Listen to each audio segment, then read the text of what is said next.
and yield myself such time as I may consume.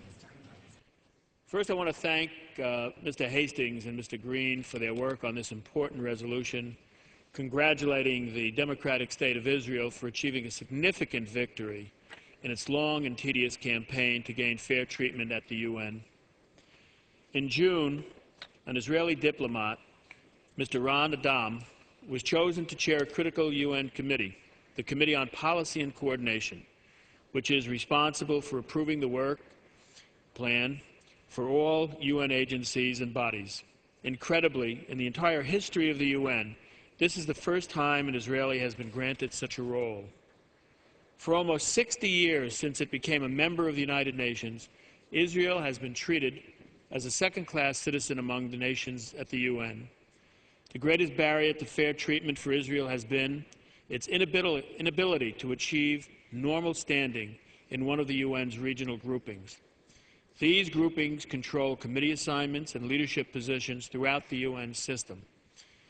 Though geographically, Israel should be a member of the Asia Group, a cabal of anti-Semitic states in that region, the Organization of the Islamic Conference has conspired to exclude Israel from its rightful membership in that group.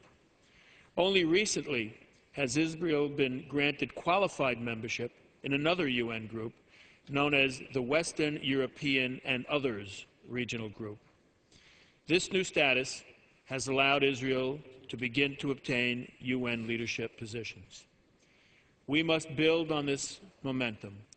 HRES 624 does so by demanding that the Western European and Others Group, with which Israel now caucuses at the UN, remove all remaining restrictions and qualifications on Israel's status as a member of that group.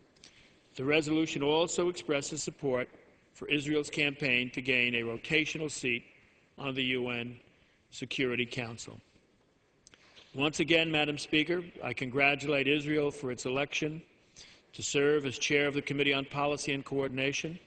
I also urge our good friend, UN Secretary General Ban Ki-moon, to use this positive step towards further increasing normalization of Israel's status at the United Nations.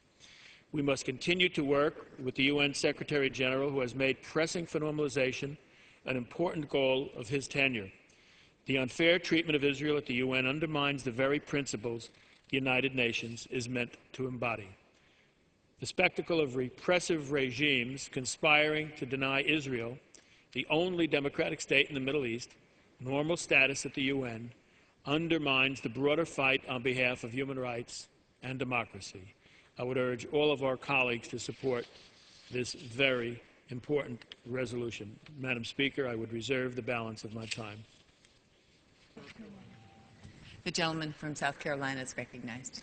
Madam Speaker, I yield myself such time as I may consume.